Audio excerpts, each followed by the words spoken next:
A Cordoban sunrise. The first light over Cordoba arrives like a whispered secret, soft and golden, spilling across terracotta rooftops and climbing the whitewashed walls of modest homes. In the distance, the Guadalquivir River catches the early sun, transforming into a ribbon of liquid amber that winds through the heart of Hispania. This is where our story begins, in a world both ancient and achingly familiar. Picture, if you will, a small boy standing at the edge of his family's courtyard. His name is Lucius Annaeus Seneca, though he doesn't yet know that history will remember him. He knows only this moment.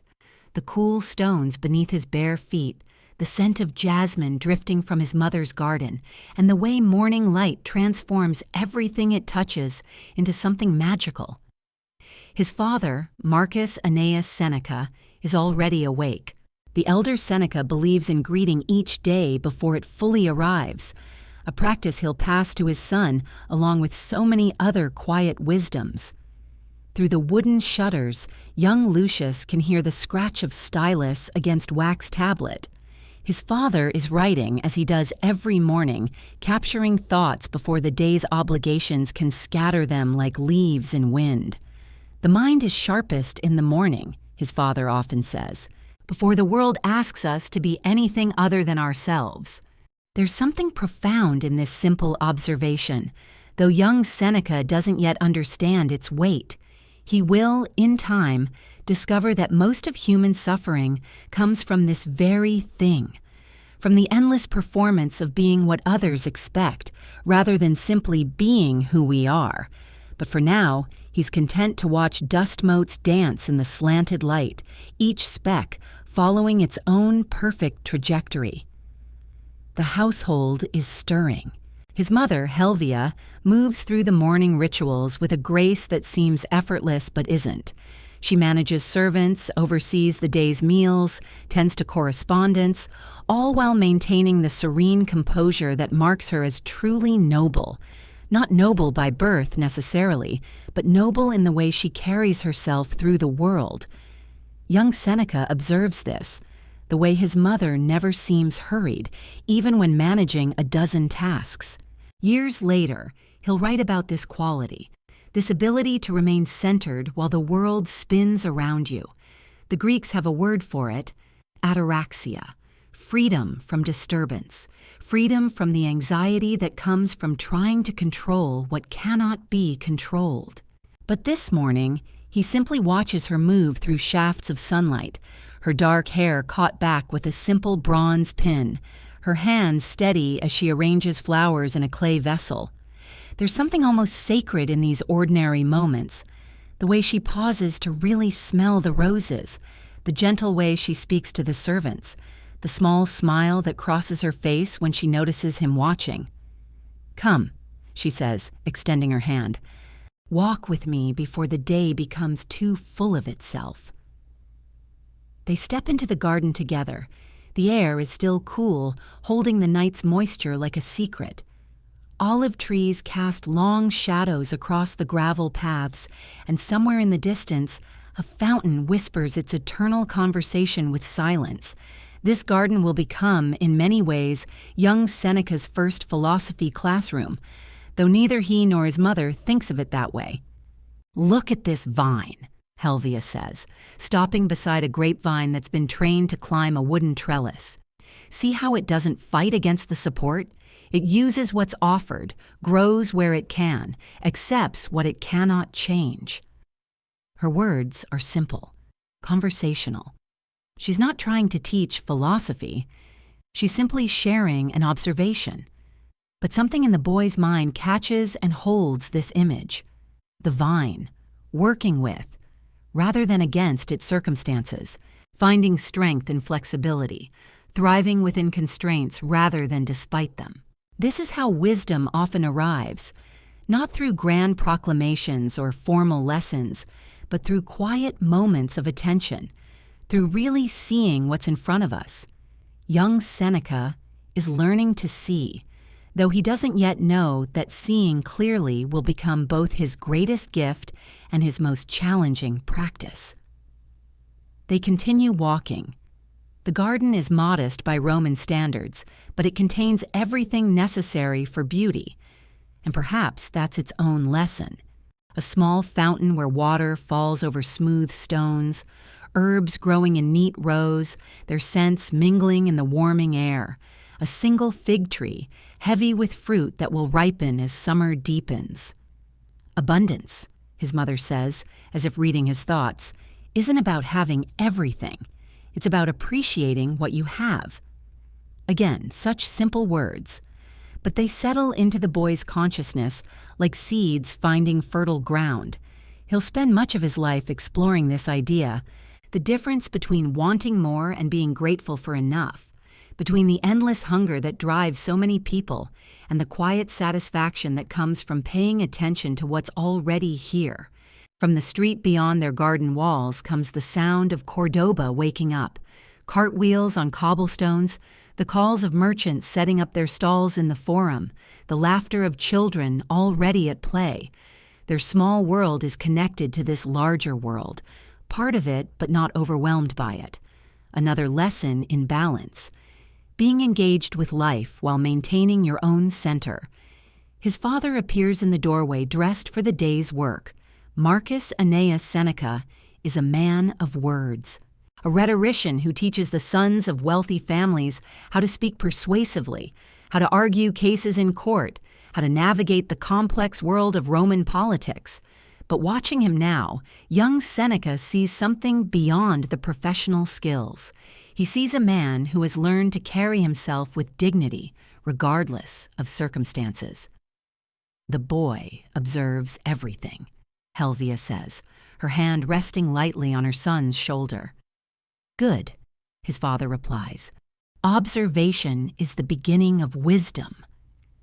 They stand together in the garden, this small family, as the sun climbs higher and the day begins in earnest. There's something timeless about this moment, the eternal rhythm of morning, family, the quiet space before obligations call. It's a scene that could happen in any century, in any place where people take time to notice the beauty that surrounds them. Young Seneca doesn't know that he'll spend much of his adult life far from this garden, navigating the dangerous currents of imperial Rome. He doesn't know about the years of exile that await him, or the complex relationship he'll have with power and wealth. He doesn't know that he'll become advisor to an emperor, or that his words will be read and treasured by people 2,000 years in the future. All he knows is this moment, the warmth of sun on his face, the sound of water falling over stones, the quiet presence of parents who love him not for what he might become, but for who he is right now. This is his first lesson in what the Stoics will later call the eternal present. The recognition that this moment, exactly as it is, contains everything necessary for contentment. The day is calling now. His father must go to his students, his mother to her household duties, but the lesson of the morning remains. The peace isn't something we find by changing our circumstances, but something we cultivate by changing our relationship to whatever circumstances we find ourselves in. As they walk back toward the house, young Seneca looks once more at the grapevine, growing strong and beautiful within the structure that supports it. He doesn't yet have words for what he's learning, but he's beginning to understand something essential about the art of living well. The morning light has shifted now, grown stronger and more direct. The magical quality of dawn is giving way to the practical energy of day, but the beauty remains. Transformed, perhaps, but not diminished. Like everything in life, it changes while remaining essentially itself.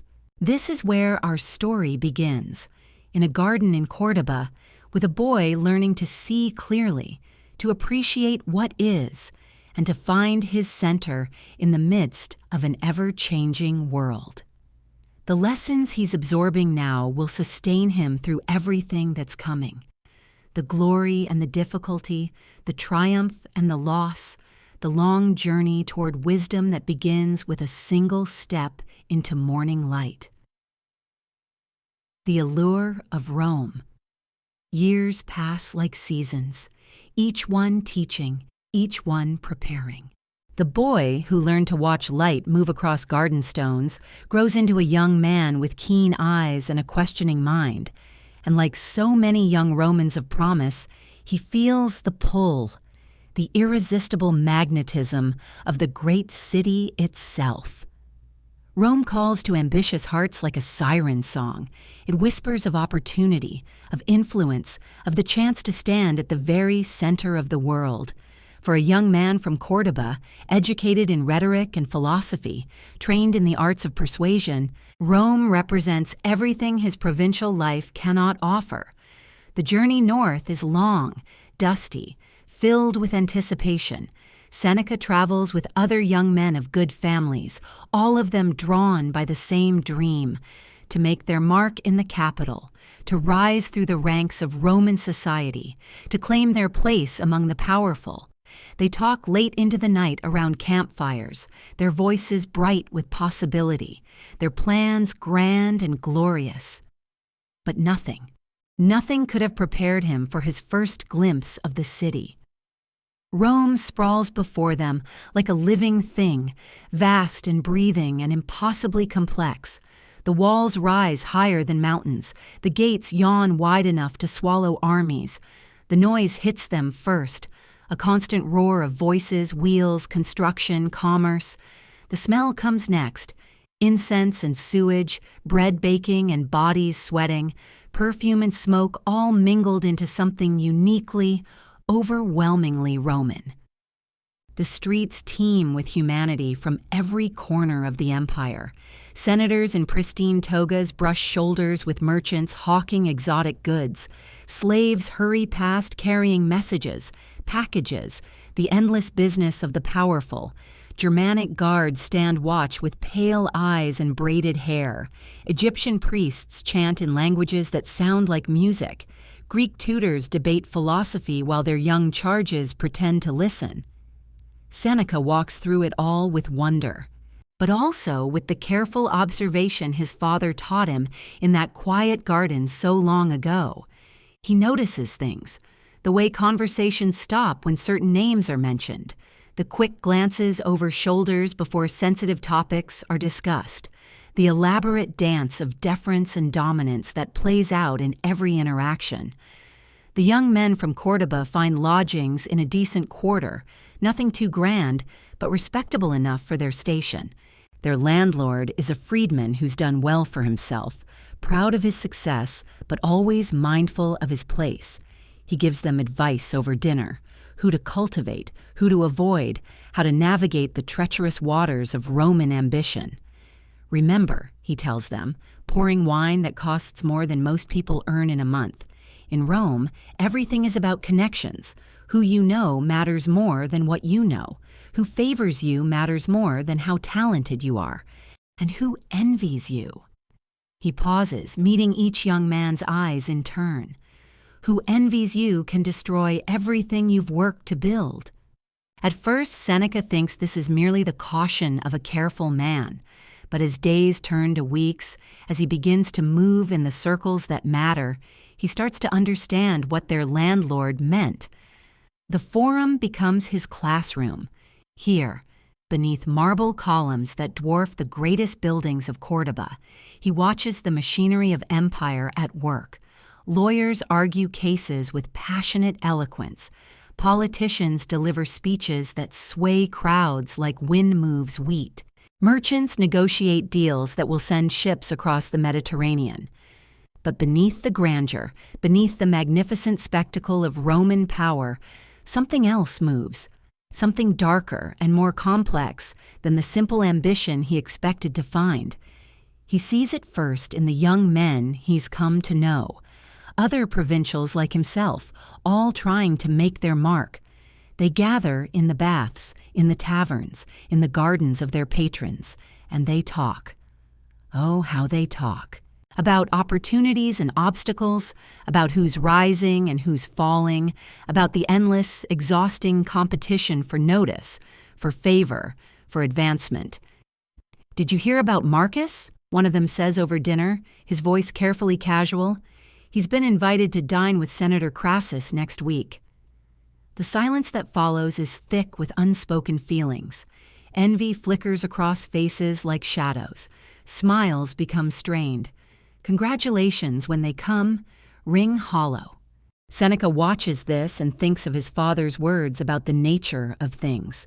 How some flowers bloom early and others late. How each has its season, its purpose, its particular beauty. But here in Rome, it seems everyone wants to bloom at once, in the same garden, competing for the same patch of sunlight. The envy isn't limited to his generation. He sees it everywhere, once he learns to look.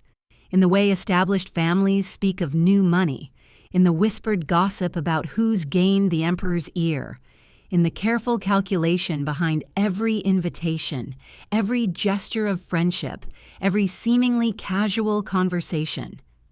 At a dinner party hosted by a minor senator, Seneca watches the intricate social choreography unfold. The seating arrangements alone tell a story of status and ambition. Who reclines next to whom, who speaks when, whose opinions are solicited and whose are politely ignored. It's all part of an elaborate game where the rules are never spoken, but everyone understands the stakes. The host's wife, a woman of middle years with intelligent eyes, notices his observation. "You're studying us," she says quietly when the conversation has moved to safer topics like poetry and the weather. "I'm trying to understand," he admits. She smiles, but there's sadness in it. "What my husband would tell you is that Rome rewards those who play the game well. What I would tell you—" She glances around the room at the laughing faces, the animated discussions, the careful performances of friendship and loyalty. "What I would tell you is that the game never ends, and it changes everyone who plays it." Her words stay with him as he walks home through streets lit by torches and oil lamps. The city never truly sleeps. There's always movement, always noise, always the sense of vast energies at work. But for the first time since arriving, he feels the weight of it all, the pressure, the constant need to perform, to compete, to prove oneself worthy of notice. In his small room, by the light of a single lamp, he writes letters home. To his parents, he describes the wonders, the magnificent buildings, the brilliant minds, the incredible diversity of people and ideas. But to himself, in the journal he's begun keeping, he writes different thoughts. "Everyone here wants something," he notes, "and everyone fears that someone else will get it first. The fear makes them cruel sometimes. The wanting makes them forget who they are." He thinks of the garden in Cordoba, of morning light on leaves, of his father's quiet wisdom about accepting what is rather than grasping for what might be.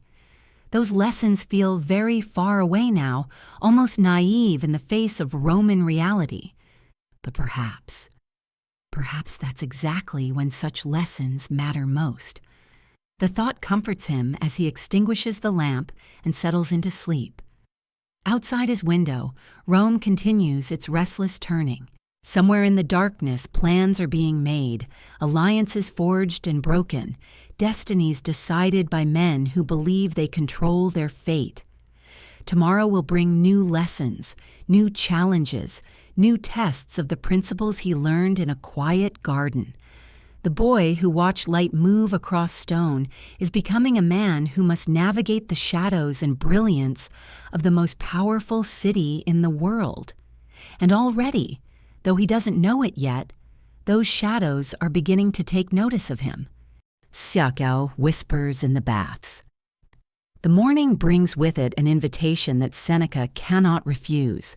Marcus Crassus, a senator whose wealth rivals that of kings, has extended an offer to join him at the baths, a gesture that speaks less of friendship and more of assessment. The baths of Agrippa rise before them like a marble dream, steam curling from its walls into the cool morning air. Here, in these halls of heated water and polished stone, the real business of Rome unfolds. Not in the Senate House with its formal speeches, but in the intimate spaces where men shed their togas along with their pretenses. You'll find the conversations here more illuminating than any lecture, Crassus murmurs as they pass beneath the great archway. His smile holds the knowing quality of a man who has learned that power flows not just through official channels, but through whispered words in warm water. The caldarium embraces them with its gentle heat, and Seneca settles into the warm embrace of the mineral-rich waters. Around him, the cream of Roman society lounges in various states of undress and unguarded conversation. Here, where the steam rises like incense, secrets float as freely as the wisps of vapor. "Did you see Lucius at yesterday's reception?" The voice belongs to a thin man with calculating eyes, his words directed toward a companion whose jewelry speaks of recent fortune. Wearing that new purple-trimmed toga, as if we wouldn't notice he's trying to appear more prosperous than his father's debts allow. His companion chuckles, a sound like coins dropping into a purse. "I heard he's borrowed against next year's harvest just to maintain appearances. The moneylenders circle him like vultures, though he pretends not to notice." Seneca lets the warm water support him as he observes this casual dissection of a man's financial struggles. There is something almost surgical in the way they examine Lucius's circumstances, finding satisfaction in each revealed weakness. "Pride," the thin man continues, sinking deeper into the water. "It will be his downfall. He cannot bear to be seen as anything less than his neighbors. And so he becomes less than he truly is." The irony is not lost on Seneca. These men who speak so knowingly of pride's dangers seem blind to their own satisfaction in another's struggles. They feast on Lucius's difficulties as surely as they might enjoy a fine meal, finding nourishment in his misfortune. From another corner of the bath comes a different conversation, this one tinged with barely concealed anger. Two senators discuss a mutual acquaintance whose recent appointment to a coveted position has clearly disturbed the delicate ecosystem of their expectations. Gaius Antonius, appointed to oversee the grain distribution. The speaker's voice carries the weight of personal affront. What qualifications does he possess beyond his father's name and his willingness to flatter the right people? "None that I can discern," his companion replies, and there is poison in his pleasant tone, though I suppose incompetence has never been a barrier to advancement, particularly when one has mastered the art of appearing indispensable to those who matter. Seneca watches steam rise from the water's surface, each wisp forming and dissolving like the grievances that float through this space.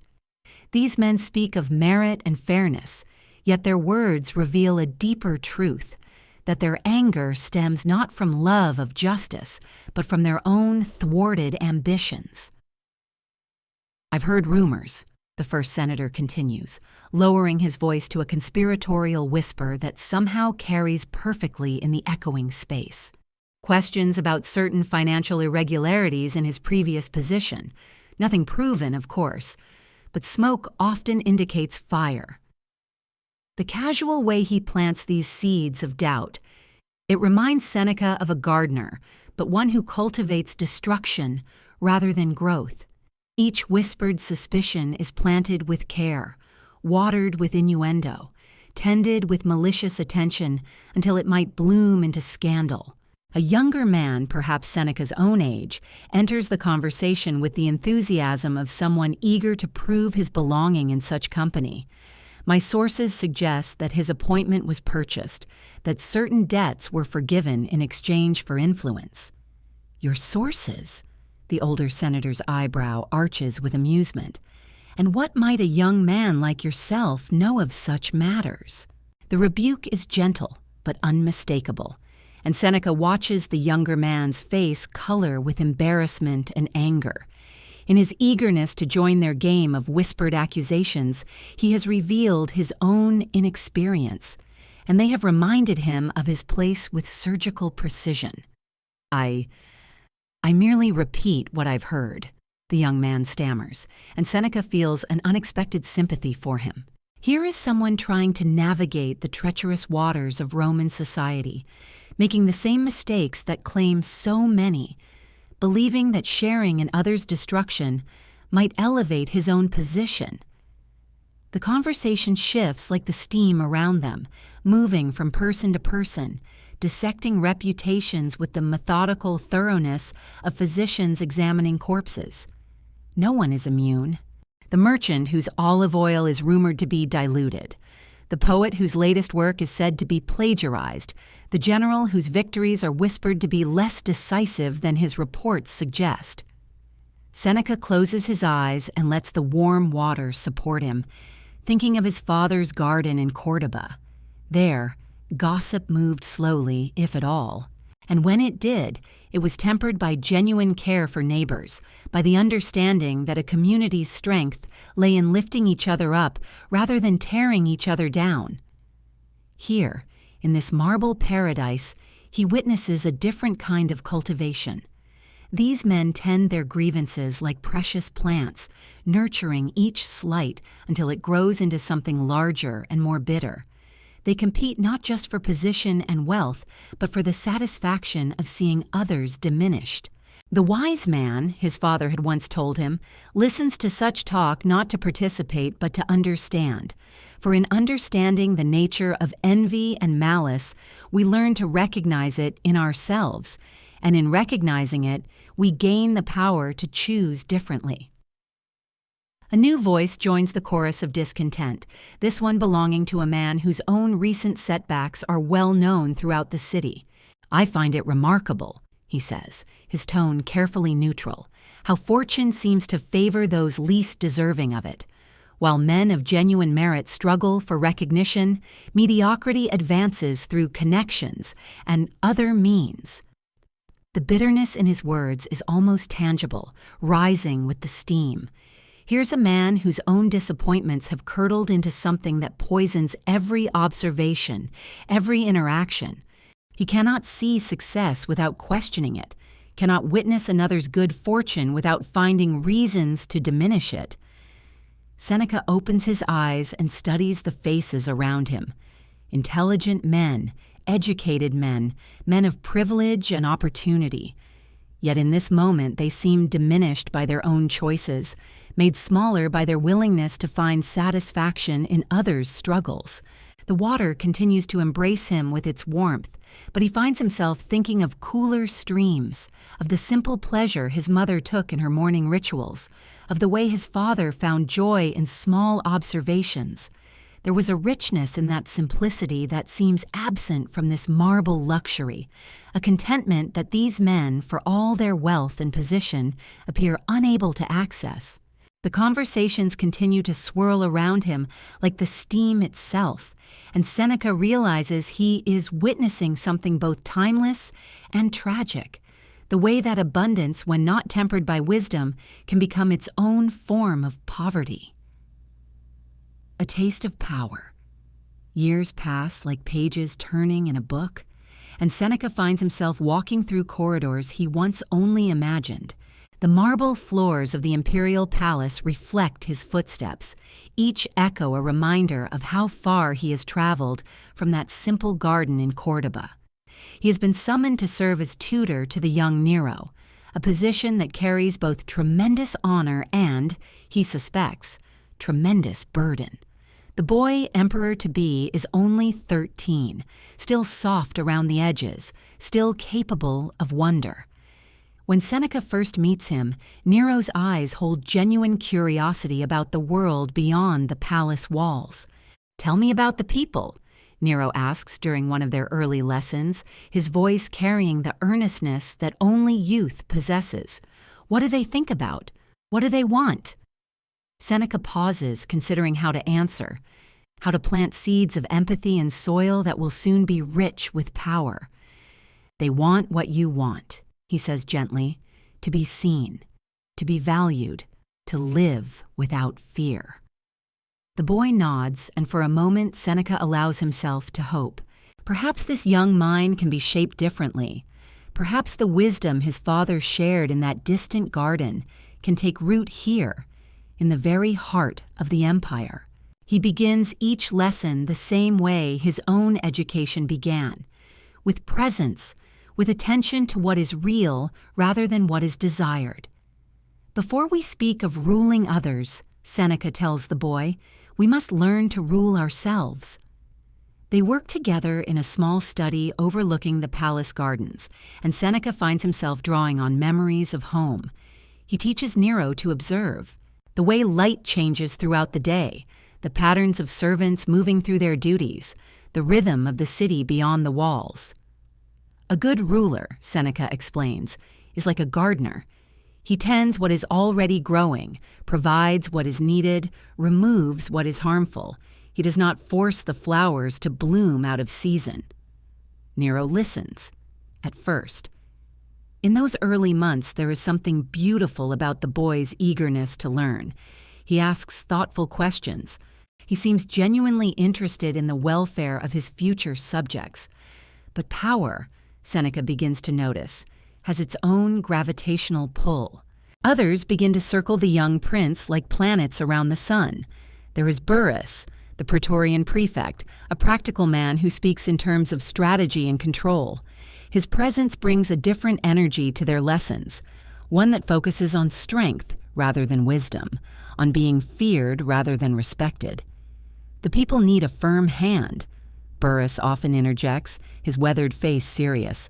Kindness is interpreted as weakness, mercy as invitation for rebellion. Seneca watches the boy's face during these exchanges, sees how the competing philosophies create confusion where there once was clarity. Strength and compassion are not enemies, he reminds Nero quietly. The truly powerful man has no need to prove his power. But increasingly, there are other voices, other influences. Poppaea Sabina arrives at court like a beautiful storm.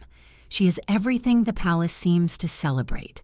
Stunning, ambitious, skilled in the art of making others feel they are the center of the universe, while she quietly becomes theirs. Seneca observes her with the careful attention his father taught him to bring to all phenomena. She speaks to Nero as if he were already the greatest emperor Rome has ever known. Your vision, she tells him, her voice like honey. Your natural gifts. They are wasted on small concerns. You were born for greatness that Rome has never seen.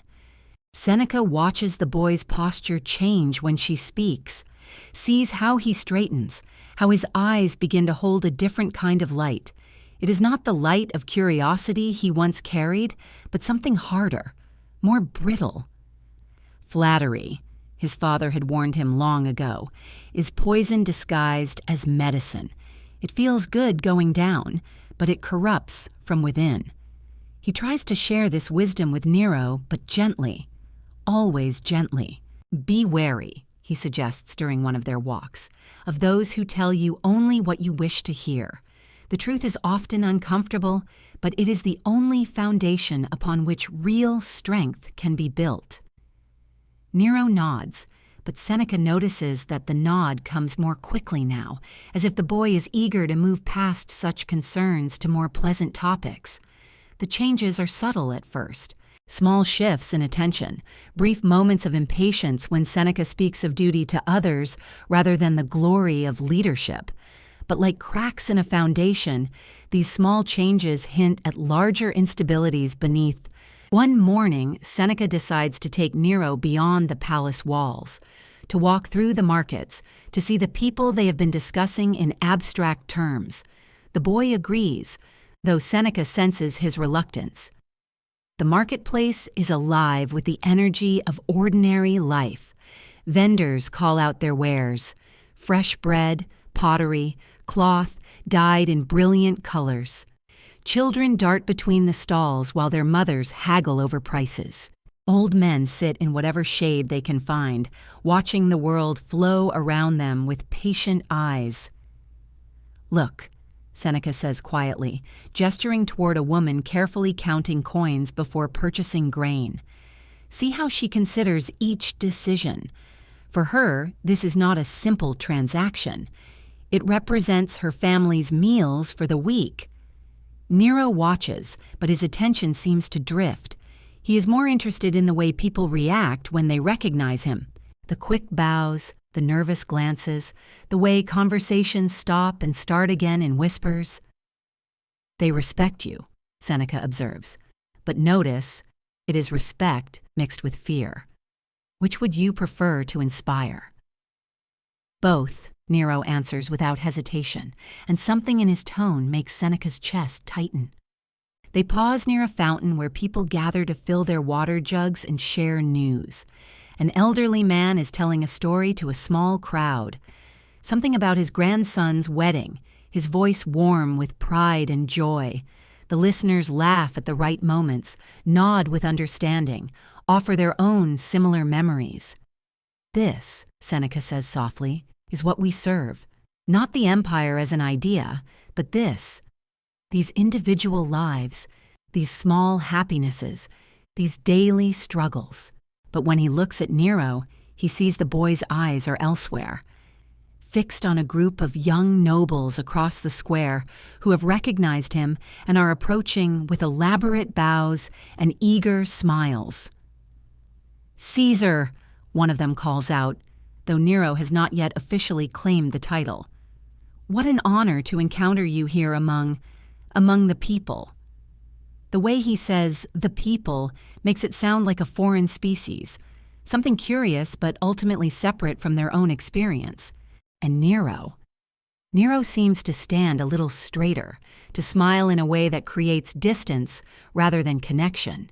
As they walk back to the palace, Seneca finds himself thinking of that morning long ago in his father's garden, the way wisdom had been passed down through simple observation, through presence, through love. He wonders if love is enough to compete with the intoxication of absolute power. "What did you think of our visit?" he asks Nero as they approach the palace gates. "Interesting," the boy replies, but his tone is distracted. "Though I think Poppaea is right. There are larger concerns that deserve our attention. Grander visions." The words land in Seneca's chest like stones. He recognizes something in them, an echo of every conversation he witnessed in those Roman baths years ago, the same dismissal of simple humanity in favor of abstract glory. That evening, alone in his chambers, Seneca sits by his window and looks out at the city spreading below. Thousands of individual lights, each representing a life, a family, a collection of hopes and fears and daily struggles. Somewhere in that vast tapestry is the woman from the marketplace, carefully preparing the grain she purchased. Somewhere is the grandfather, still glowing from the telling of his story. He has tasted power now, felt its weight, its potential for both creation and destruction, and he is beginning to understand that the greatest challenge is not in gaining it, but in remaining human while wielding it. The question that keeps him awake is whether he can teach that lesson to someone who may no longer wish to learn it. Shadows of suspicion. The seasons turn, and with them, the city itself begins to change. What once felt vibrant now carries an undertone of unease, like the way shadows lengthen just before a storm. Seneca walks through the palace corridors, and the marble feels colder beneath his sandals. The servants move more quietly now, their eyes cast downward. Even the light seems different, filtered through windows that somehow let in less warmth than they once did. It begins with small things. A senator who spoke too freely at dinner simply disappears from court. His name is no longer mentioned, as if he never existed at all. The other courtiers take note, adjusting their words accordingly. Conversations become more careful, more measured. Nero sits in his study, no longer the curious young man who once asked thoughtful questions about virtue and wisdom. His fingers drum against the armrest of his chair, a restless rhythm that speaks of inner turmoil. When he looks at Seneca now, there's something different in his gaze, a calculation that wasn't there before. "Tell me, teacher," Nero says one afternoon, his voice carrying a new edge.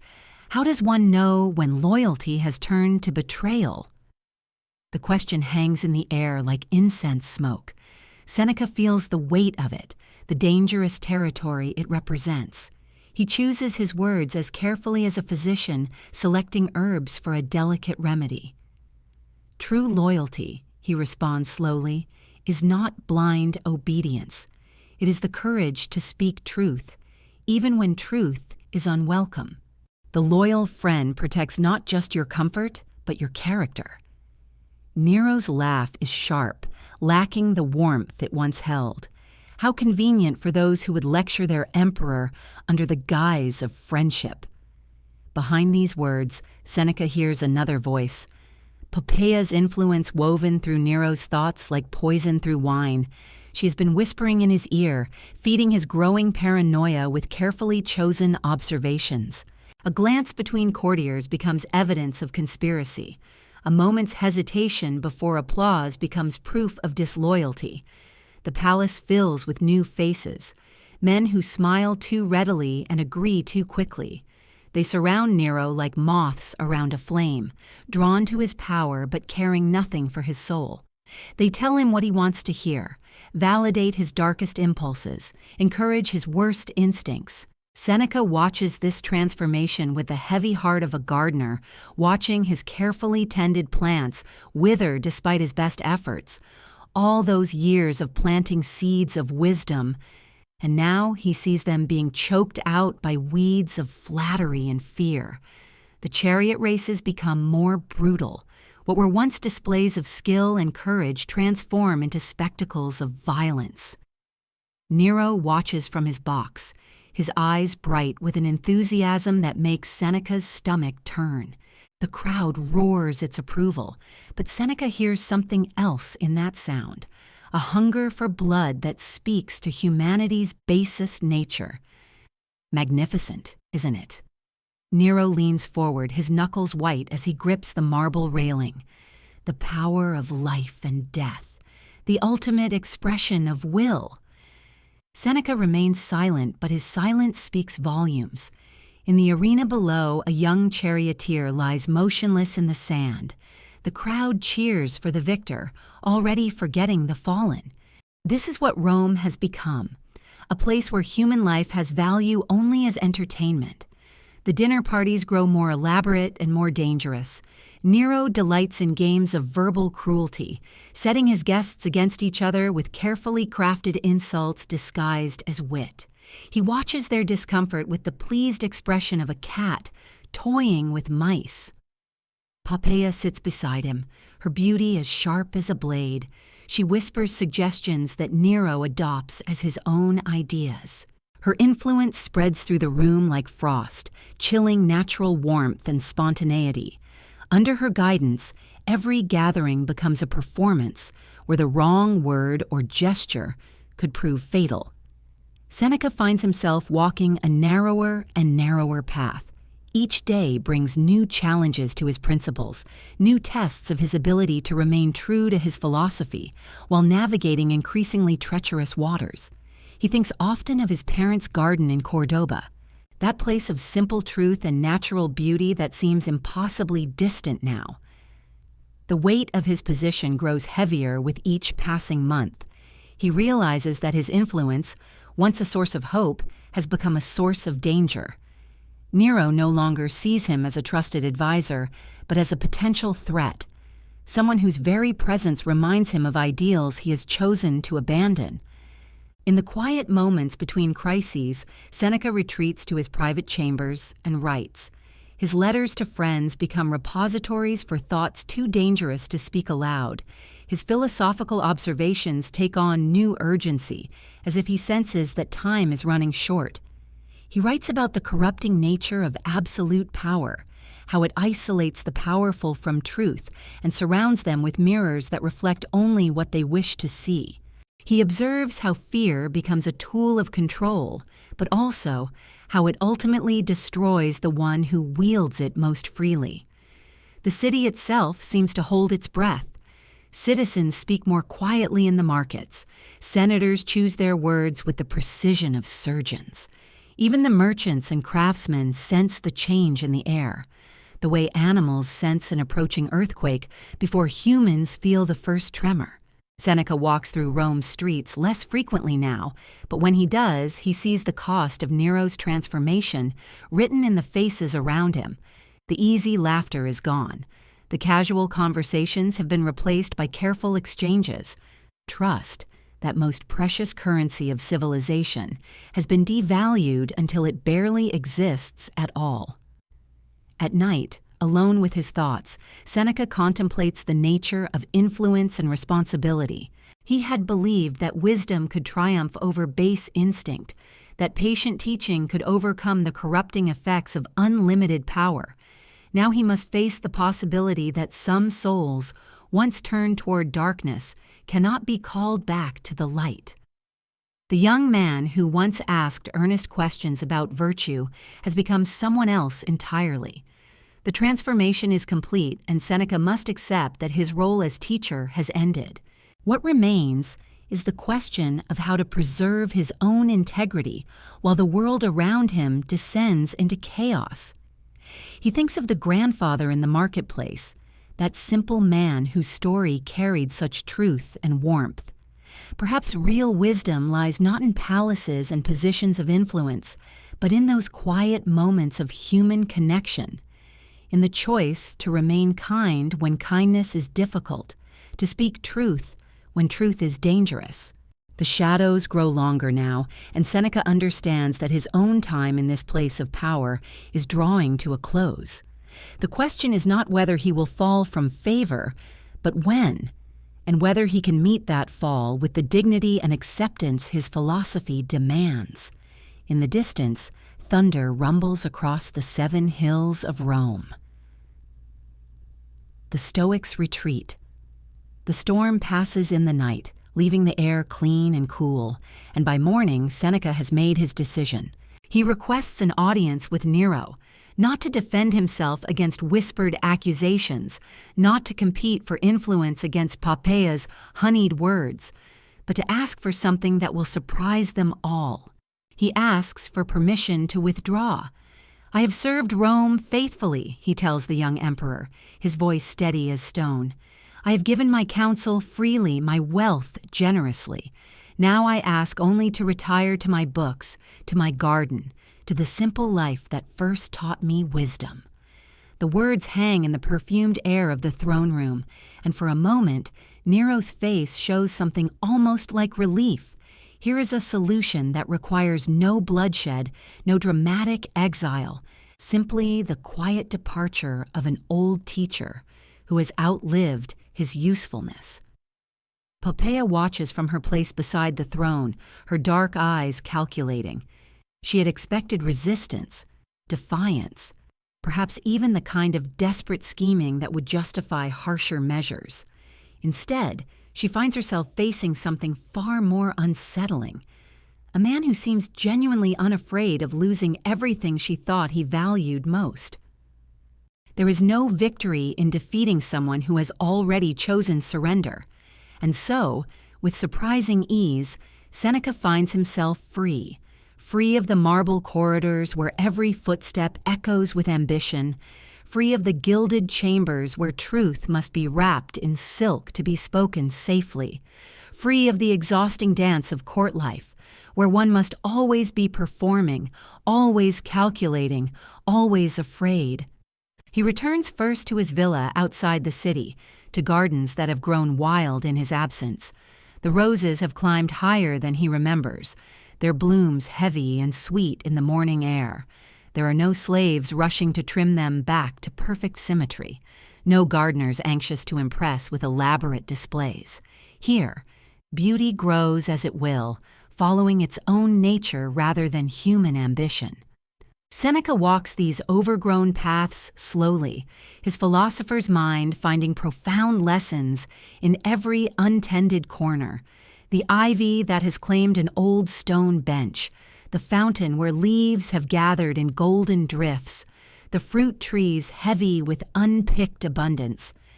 This, too, is a kind of wealth, he realizes, the wealth of letting things be what they are, rather than forcing them to become what we think they should be.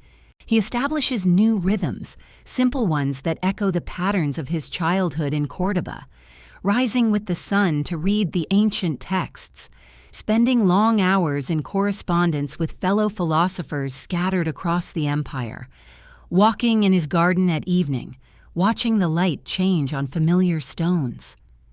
There are no urgent summons from the palace now, no crises that demand his immediate attention. Time moves differently here, like honey poured slowly from a jar. The letters that reach him from Rome grow stranger with each passing month. Nero has begun to fancy himself a poet, a musician, an actor, performing publicly to the horror of the old patrician families. Poppeia's influence grows ever stronger, and the palace fills with artists and flatterers who encourage the emperor's most extravagant whims. Seneca reads these reports with something approaching relief. How exhausting it would be to try to counsel wisdom to someone so determined to embrace folly. But it is not criticism he feels, reading of Nero's excesses. It is something closer to sadness. The bright boy who once asked thoughtful questions about justice and virtue, the young man who seemed genuinely interested in becoming a good ruler, that person still exists somewhere beneath the layers of corruption and flattery. Yet Seneca has learned one of philosophy's hardest lessons, that we cannot save others from themselves, no matter how much we love them. One evening, as autumn settles over the countryside, he receives an unexpected visitor. Marcus, his old friend from the Senate, arrives dusty from travel, his face grave with news. "They're saying you're plotting against the emperor," he warns, his voice low despite the privacy of Seneca's study. "Poppaea whispers that your retirement is merely a pretense, that you're gathering support among the old families, planning rebellion." Seneca sets down his wine cup slowly, unsurprised. "And what evidence do they offer for these accusations?" he asks, though he already knows the answer. In Nero's Rome, suspicion has become its own form of evidence. The emperor's paranoia grows with each passing season, fed by advisors who understand that a frightened ruler is an easily manipulated one. "Evidence?" Marcus laughs bitterly. "Your crime is that you're still alive, still respected. That's evidence enough in these times." He leans forward, urgency creeping into his voice. "There are ships leaving for Gaul tomorrow, friends who would help you disappear into the provinces. You could live quietly, safely, far from Rome's reach." For a long moment, Seneca considers this offer. How easy it would be to simply vanish, to spend his remaining years in some distant city where no one knows his name or cares about his past influence. He could teach in some small school, tend a simple garden, grow old in peace. It is a tempting vision, this life of complete anonymity. But as he sits in his study, surrounded by the books that have shaped his understanding of virtue and duty, he realizes that flight would be its own form of betrayal. Not betrayal of Rome or of Nero, but betrayal of everything he has tried to teach about facing life's challenges with dignity and acceptance. "Thank you, old friend," he tells Marcus finally, "but I think I'll stay." The winter that follows is perhaps the most peaceful of Seneca's life. Snow covers his garden, transforming the familiar landscape into something pristine and dreamlike. He spends long hours by his fire, writing letters that may never be sent, setting down thoughts that future generations might find useful. There is something profoundly satisfying about this work. The slow, careful crafting of ideas into words, the patient attempt to distill a lifetime's wisdom into principles that might outlast the man who discovered them. He writes about jealousy, that poison he has watched destroy so many promising lives, about the way envy transforms natural human desires into something corrosive and self-defeating, about the freedom that comes from learning to find joy in others' success rather than resentment, These are not abstract philosophical concepts anymore. They are truths earned through years of careful observation, paid for with the currency of experience. One letter, addressed to his nephew Lucilius, becomes particularly important to him. "The jealous man," he writes, tortures himself with imaginary competitors, seeing threats where none exist, enemies where there might have been friends. He becomes his own jailer, his own torturer. But the man who learns to celebrate others' good fortune, he lives in a world full of reasons for happiness. Spring arrives early that year, and with it comes a messenger bearing the imperial seal. Seneca receives the summons calmly, as he has been preparing for this moment through all the quiet months of winter. Nero, it seems, has finally decided that even a retired philosopher poses too great a threat to his increasingly fragile sense of security. The message is politely worded, almost regretful in tone. The emperor has reluctantly concluded that his former tutor has been involved in a plot against the throne. Rather than face the disgrace of a public trial, Seneca is invited to choose his own manner of departure from this life. It is, in its way, a final courtesy. The last remnant of the boy who once studied stoic philosophy in the palace gardens. Seneca reads the letter twice, then sets it aside and walks out into his garden. The roses are beginning to bud, and the morning air carries the promise of warmth to come. He thinks of his parents, long dead now, and their simple wisdom about finding beauty in each present moment. He thinks of the young man he once was, arriving in Rome full of hope and ambition. He thinks of all the students he has taught, all the letters he has written, all the small moments of understanding he has been privileged to witness. There is no bitterness in these reflections, no rage at the injustice of false accusations or the waste of a life cut short by paranoia.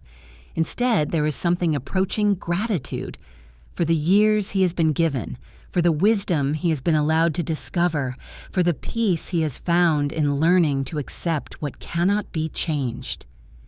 As the sun climbs higher, warming the stones of his garden path, Seneca prepares for his final lesson in stoic philosophy, the art of dying well with dignity intact and principles uncompromised. And in this preparation he finds not fear, but a deep, abiding sense of completion, as if everything in his long life has been leading to this moment of ultimate acceptance, this final demonstration that wisdom lies not in avoiding death, but in meeting it as a friend, with the same calm attention he once brought to watching roses bloom in his mother's garden so many years ago in distant Cordoba, where a small boy first learned that true wealth lies not in what we can grasp and hold, but in what we can observe and appreciate, and then, when the time comes, release with grace.